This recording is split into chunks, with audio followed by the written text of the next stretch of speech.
Se vós me amais, guardai meus mandamentos, e eu pedirei a meu Pai, e ele vos enviará um outro Consolador, a fim de que permaneça eternamente convosco. O Espírito de verdade, que o mundo não pode receber, porque não o vê e não o conhece. Mas quanto a vós, conhecê-los-eis, porque permanecerá convosco e estará em vós. Mas o Consolador, que é o Santo Espírito, que meu Pai enviará em meu nome, vos ensinará todas as coisas e vos fará relembrar de tudo aquilo que eu vos tenha dito.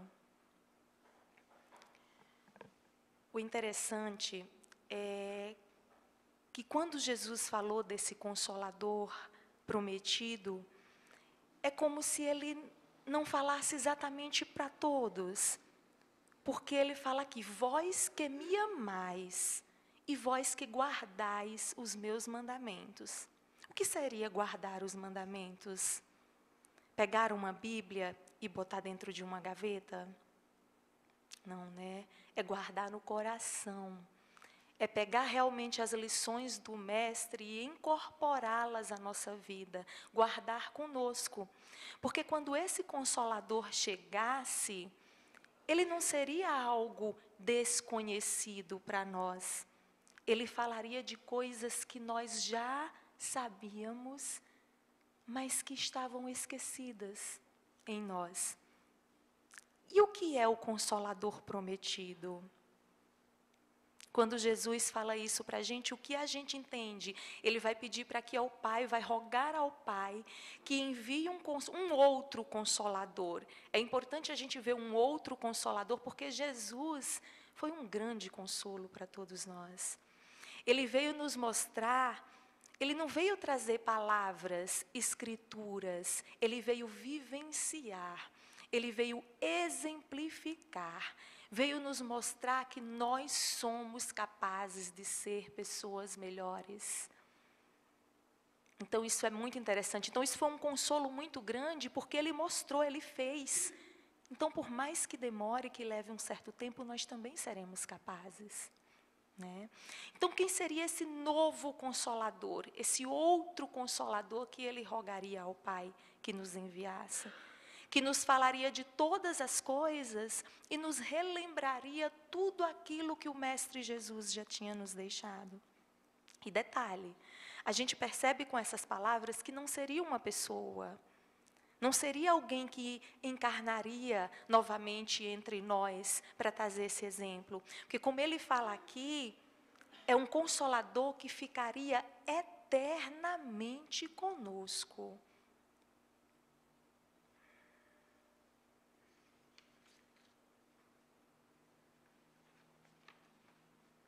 O Espiritismo realiza todas as promessas do Cristo com respeito ao Consolador anunciado.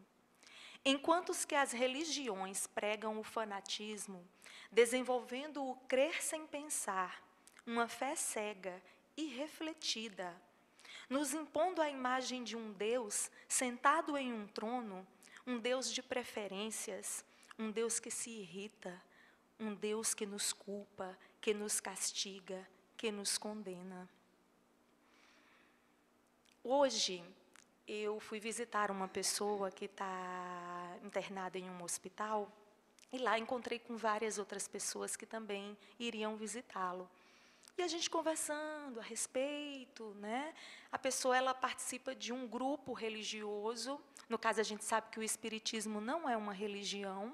O Espiritismo, ele é uma doutrina, né? Mas a gente até... A pessoa fala, mas será que não pode ser encarado como uma religião? Se está servindo para te religar ao divino, te religar ao nosso Pai Criador, sim. Porque o sentido da palavra religião é religar. Então, se o Espiritismo está servindo para te religar ao divino, então ele até pode ser chamado como uma religião. E lá a pessoa falou assim, interessante, né? As coisas de Deus. nós infringimos as suas leis e a ira dele desce sobre nós. Eu acho Deus um ser de tanto amor, de tanta misericórdia. Eu acho que Ele nos fornece oportunidades para que a gente, com essas oportunidades, aprenda, né, evolua. Mas era justamente uma categoria de religioso que, se identificar um espírita, ele dá linha na pipa. Então, como eu queria que as visitas permanecessem todas, né? Que ele merecia receber o apoio de todas aquelas pessoas que estavam lá, eu evitei entrar em muitos detalhes. Mas é essa imagem que muitos de nós, muitas pessoas ainda possuem. A imagem de um Deus, mas não é um Deus soberano em bondade, é um Deus carrasco. Um Deus que, onde você sair da linha, Ele te condena, Ele te castiga. Um Deus vingativo. Nos mostra Jesus como um líder religioso que nos isenta de todas as nossas falhas. Porque para muitos, essa coisa de que Jesus veio nos salvar.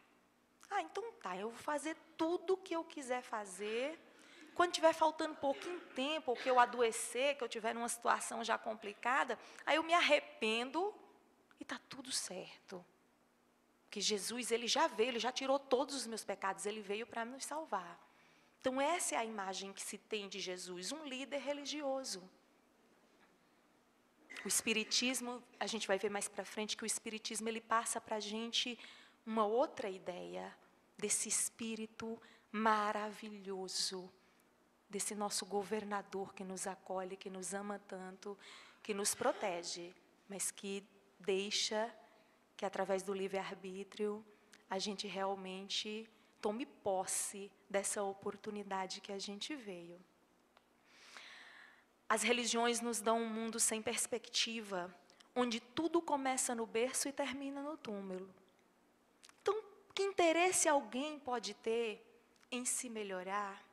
Que interesse alguém pode ter em ajudar o seu próximo, em deixar boas coisas nesse mundo, se quando chegar o momento de partir, fica tudo por aí? Que perspectiva de vida alguém pode ter? Por que uns vão tão cedo? Por que outros têm a oportunidade de viver tanto? Por que uns vêm na fartura, vêm na riqueza, enquanto outros enfrentam tantas dificuldades? O acaso? O acaso não existe. O Espiritismo, através do capítulo Há Muitas Moradas na Casa de Meu Pai, nos mostra um universo gigantesco e com um Deus proporcional a este universo. Se vocês puderem assistir, vocês podem entrar na internet e assistir uma palestra de um juiz, mas um grande conhecedor de espiritismo, ele se chama Haroldo Dutra Dias. Ele tem uma palestra com esse tema, Há Muitas Moradas na Casa do Meu Pai. É uma palestra muito boa, porque ela nos dá exatamente a dimensão. Lá ele fala tudo, questões de distâncias de uma galáxia para outra, aqui, a quantos anos-luz estamos de alguns planetas vizinhos. Então, assim, a gente tomando a dimensão que é o universo, gente, o planeta Terra, ele é um grão de areia perdido assim num universo infinito. E para esse universo caberia este Deus vingativo? Se nós, imperfeitos do jeito que somos, não desejamos o mal para os nossos filhos, quando os nossos filhos erram, a gente fica triste, a gente lamenta, mas a gente quer que ele dê a volta por cima, que ele supere. Você vai se vingar do seu filho porque ele fez alguma coisa que você não concorda? Se nós, gente, nós tão pequenos, nós somos capazes de grandes atitudes com os nossos filhos, o que diria de Deus? Deus é justiça, sim, Deus é justiça. Mas o que é a justiça? O que nós sabemos a respeito da justiça? Deus é justo quando Ele permite que cada um de nós vivencie exatamente o que fizemos ao outro. Porque a maior demonstração de justiça que possa existir é essa. É vivermos na nossa pele aquilo que nós fizemos o nosso irmão passar. Um Pai de justiça que permite vivenciarmos na pele tudo o que causamos ao próximo, para que tenhamos a consciência do mal praticado, mas que não nos desampara, não nos condena, nos concede sempre uma nova oportunidade e está no controle supremo de tudo. Porque não cai um fio de cabelo, não cai uma folha de uma árvore, sem que ele tenha ciência de que isso está acontecendo.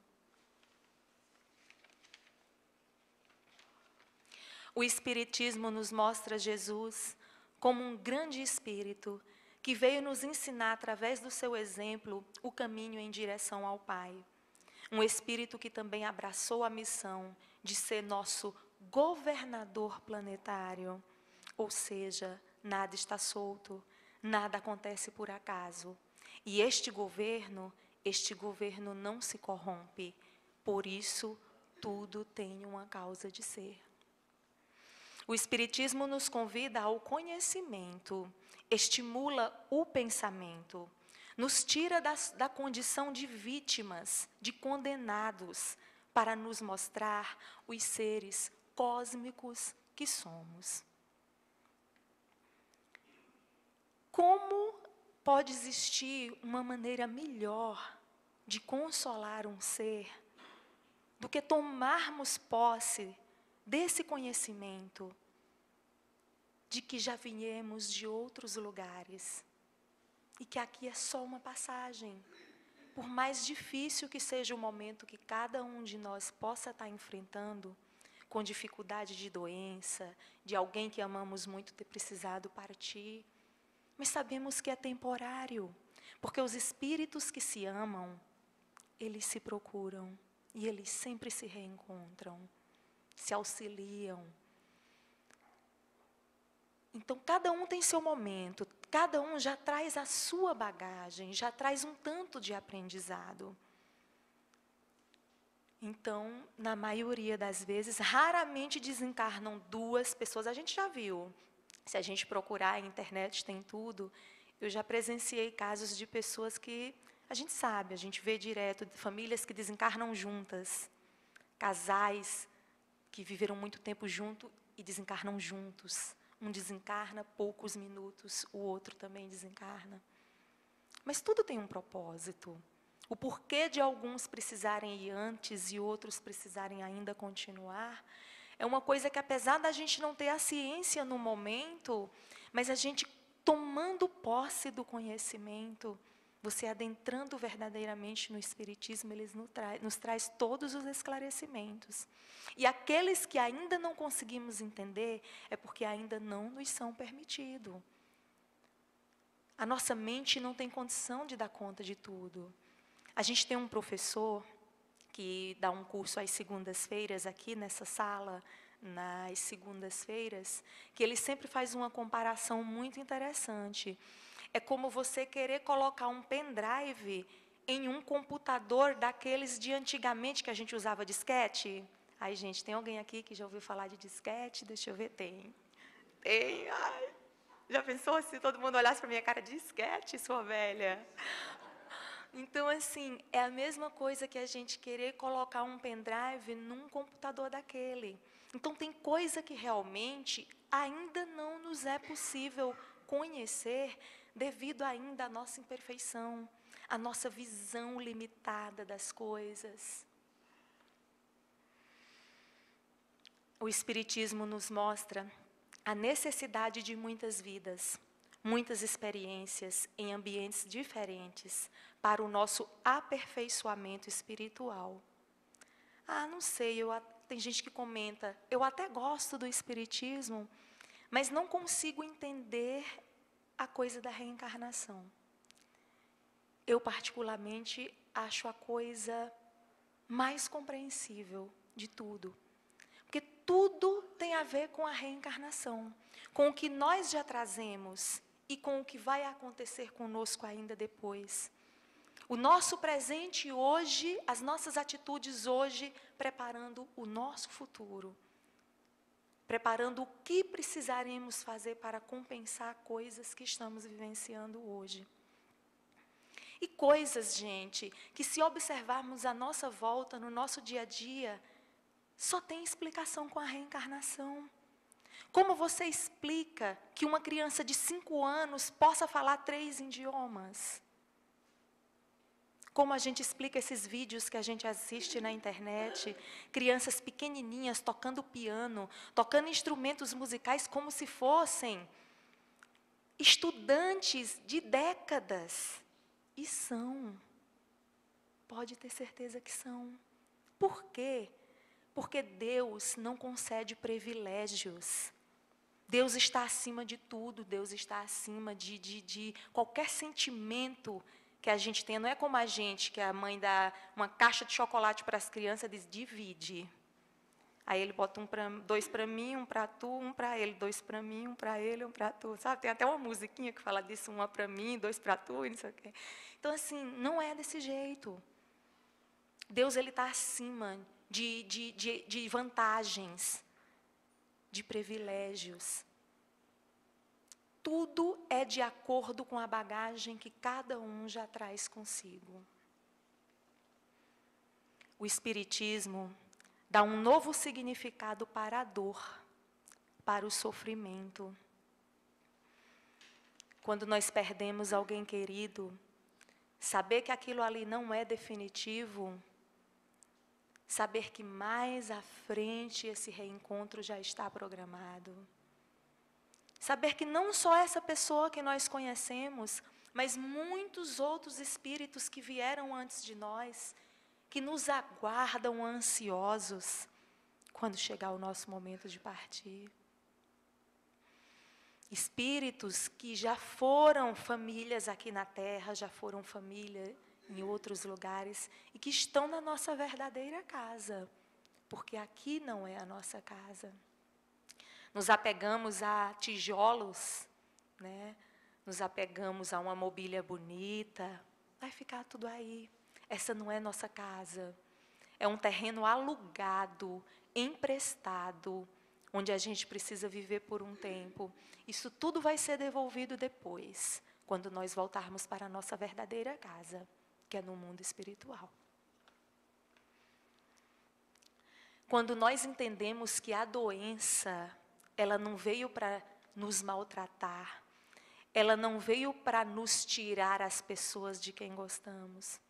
Elas vêm como reparação, elas vêm como oportunidade, como ensinamento, como aprendizado. Gente, será que a gente não enfrenta melhor? Será que quem não sabe de nada, quem se considera uma simples vítima, um sofredor, será que ela tem a mesma condição de avaliar do que quem tem a oportunidade de tomar posse desse conhecimento? Saber que aquilo ali é momentâneo, que você está sofrendo, mas que você está imensamente amparado, que à nossa volta existem muitos espíritos nos auxiliando, torcendo por nós, nos aliviando, nos confortando. É da lei que todo mal que eu cause, eu experimente, não como um castigo, mas como um aprendizado. Se vocês tiverem oportunidade, assistam a palestra que teve aqui sábado passado, agora, de Roosevelt Thiago. Ele veio falar de esperança. Foi uma palestra muito esclarecedora. Uma palestra, assim, de conforto aos nossos corações. Foi uma manhã de sábado maravilhosa. Então, se vocês puderem, entrem na internet, procurem Roosevelt Thiago, no sábado passado, que não me perguntem a data, que eu não me recordo mais, mas foi sábado passado. Ele falou muitas coisas interessantes. Mas uma coisa muito interessante que ele falou é que quando nós causamos, quando nós fazemos qualquer tipo, quando nós lesamos alguém de alguma maneira, de qualquer maneira, existem 3 fases para que a gente possa compensar, para que a gente possa se refazer disso. Porque às vezes você fala, mas eu me arrependi. Sim, o arrependimento é válido, é a primeira etapa. A primeira etapa é o arrependimento. Mas você se arrependeu, mas o outro, ele está lá lesado. Muitas vezes o prejuízo é assim, muitas vezes é assim, muitas vezes o prejuízo é gigante. Então, nada mais justo na lei. O primeiro passo é arrepender-se. O segundo é experimentar. É passar por aquilo que a gente causou ao nosso irmão. Mas eu não faço mal para ninguém, nunca fiz mal para ninguém e vivo aí sofrendo igual um louco. Do que você tem lembrança. Ou do pouco que você conhece de você. Porque nós não nos conhecemos. A gente observa muito o outro. A gente vê o quanto o outro é estúpido, o quanto o outro é ignorante, o quanto o outro nos irrita. Mas e a gente? Eu estou sendo estúpido com alguém? Eu estou maltratando as pessoas com uma palavra que seja? Então, isso vale uma reflexão, porque nós não nos conhecemos. Um dos maiores desafios nosso é um olhar sincero para dentro de nós. É a reforma íntima. É usar aquele princípio de não fazer ao nosso próximo aquilo que nós não gostaríamos que fizesse conosco. Quando você parar para pensar, eu fiz um mal para alguém hoje? Veja se tudo que aconteceu, tudo que você fez às pessoas, poderia ter acontecido com você normalmente, que você não teria ligado. Você não teria se magoado, se importado. É um grande direcionador. E o terceiro passo, que é a reparação. Então, primeiro a gente se arrepende, depois a gente passa pelo que a gente fez o nosso irmão passar, e depois vem o processo de reparação. Uma coisa interessantíssima que ele disse é que quando nós clamamos por justiça diante de qualquer situação, ou porque fomos roubados, ou porque alguém fez um mal para alguém que a gente gosta, a gente grita, levanta o punho e diz, eu quero justiça. Ele disse que a justiça já está sendo feita. Porque tudo o que nos acontece, acontece com uma permissão. Se há essa permissão, uma reparação está sendo feita. Foi tapa na nossa cara assim, que é difícil. É difícil a gente ouvir, né? É difícil a gente ouvir que um mal que nos foi feito é uma reparação a um outro mal que já causamos. Porque nós, no nosso posicionamento de vítimas, como estamos acostumados a nos comportar como vítimas, a gente sempre acha que a gente não merecia. Logo comigo, procuro fazer tudo por todo mundo, ajudo as pessoas, mas logo comigo. Se você não conseguir achar explicação nessa vida, pode saber que vem da outra. Mas que tem, tem. Então, gente, o Espiritismo muda a nossa visão a respeito das coisas. Quando você compreende o Espiritismo, quando você compreende a doutrina, você sai do papel de vítima, ou pelo menos tenta, que é difícil. Ainda tem umas coisinhas aqui por dentro, um milindre, umas coisas que, na hora que a pessoa fala uma coisa, você diz, não. Tipo, aí respira fundo, para não responder do mesmo jeito ou pior, que é para não ficar por baixo. Outra coisa que ele falou, ou será que eu vi isso na palestra do Haroldo Dutra? Porque tem hora que até o Haroldo Dutra fala isso, que a sociedade nos acostumou que o honesto, que o bom seja o tolo. Então, a gente se acostumou com essa coisa de dar o troco. Fez comigo? Espera que o teu está preparado, tua batata está assando. Às vezes você já assou a batata do cabra. Você está só recebendo o retorno daquela batatinha que você deixou lá assando. Do mesmo jeito que você assa do outro, a sua também automaticamente é assada. É uma coisa é uma troca, assim, né? Então, é muito interessante a gente parar para mudar os nossos conceitos. Não é porque uma coisa vem sendo trazida aí de séculos, de décadas, que isso quer dizer que seja o correto. E diz que cada um oferece aquilo que tem. Então, se eu sou bom, se eu sou uma pessoa boa, se eu não desejo mal ao meu próximo, eu vou desejar porque alguém está me desejando? O lixo é da pessoa. Não permita que ninguém tire a sua paz com a tempestade delas. É muito difícil não nos envolvermos nessa vibração de quem chega com algo para nos atingir, uma palavra que seja. É muito difícil a gente respirar profundamente e tentar compreender.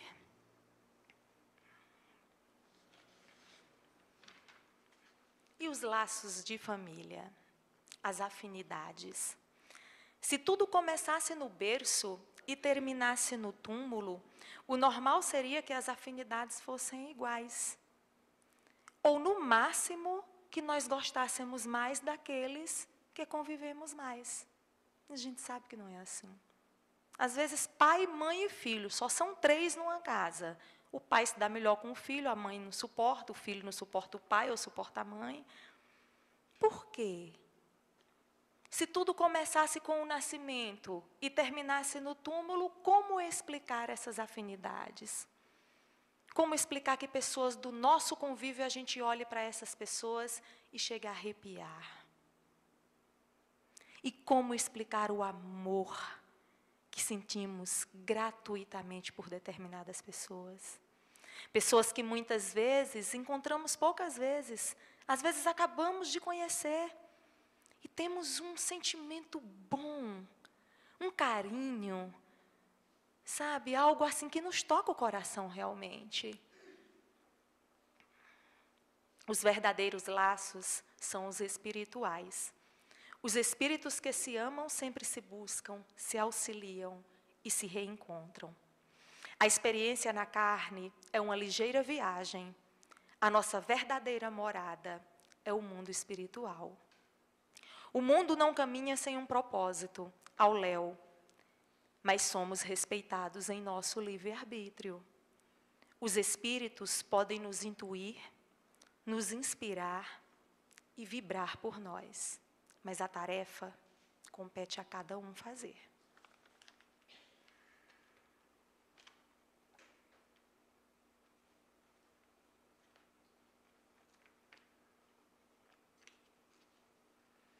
Jesus promete um consolador, o Espírito de verdade, que o mundo não conhece ainda, porque não está maduro para compreendê-lo. Que o Pai enviará para ensinar todas as coisas e para fazer recordar aquilo que o Cristo disse. Se, pois, o Espírito de verdade deve vir mais tarde ensinar todas as coisas, é que o Cristo não disse tudo. Se ele vem fazer recordar aquilo que o Cristo disse, é porque isso foi esquecido ou mal compreendido. O Espiritismo vem no tempo marcado, cumprir a promessa do Cristo. O Espírito de verdade preside a sua instituição, chama os homens à observância da lei e ensina todas as coisas em fazendo compreender o que o Cristo não disse senão por parábolas. O Cristo disse: ouçam os que têm ouvido para ouvir. O Espiritismo vem abrir os olhos e os ouvidos, porque fala sem figuras e sem alegorias. Ele ergue o véu deixado propositadamente sobre certos mistérios. Vem, enfim, trazer uma suprema consolação aos deserdados da terra e a todos aqueles que sofrem, dando uma causa justa e um fim útil a todas as dores. Que possamos hoje ser gratos ao Mestre Jesus e ao nosso Pai, que nos permitiu tomar posse desse conhecimento. E o Evangelho está à disposição de todos nós. Qualquer dúvida, é só chegar, ler o Evangelho, procurar tomar posse desse conhecimento que responde a todas as nossas dúvidas e traz o consolo para todos os nossos sofrimentos. Que a paz de Jesus possa nos envolver a todos. Fiquem com Deus.